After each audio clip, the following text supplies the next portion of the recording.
او الجماهير المغربيه فين ما مشيتي، فاس، الدار البيضاء، طنجه، الكار علاش ما جاش من فاس؟ باقي هذه القصه هذه ربما اللي ارتبطات منذ 43 سنه، وحنا كنسمعوا علاش الكار ما جاش من فاس. ما بغاش يجي. ما بغاش يجي. ما بغاش الان راه ما بغاش يجي، ما الان بغاش يمشي.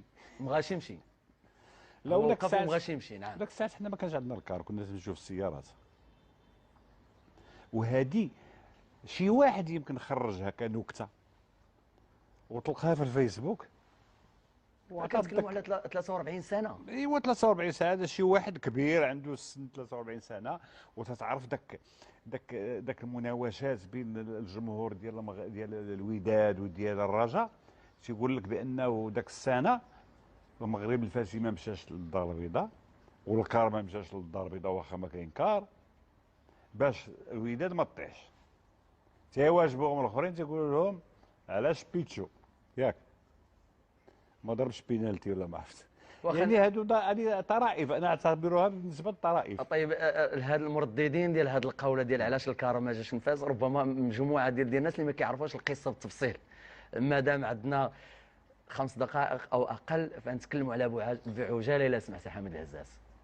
هذاك المشكل كان وقع من بعد مقابله المغرب الفاسي مع سيدي قاسم.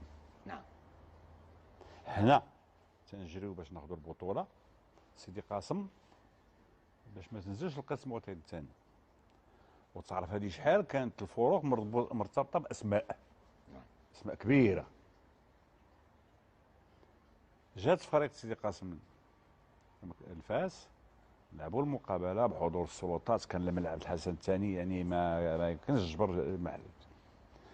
وكانت مقابله صعيبه بالنسبه للطرفين. كان واحد الحكم سميتو حجان اللي ما عطاش حق المغرب الفاسي في جميع، يعني في طول اطوار المقابله. درنا تعادل.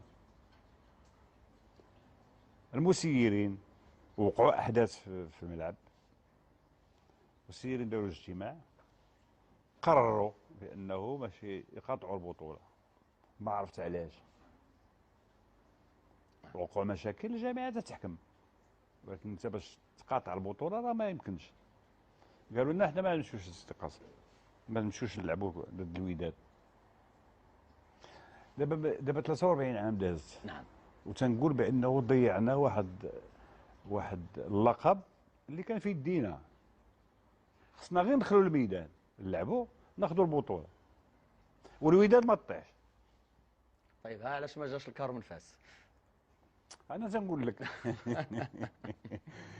لانه طيب ممكن ندفعوا بهذا الكار هذا يزيد لقدام. اكيد حافله المغرب الفاسي خاصها تقلع على خاصها ديماري وخاصها تزيد ان شاء الله. يعني تنتمنى باش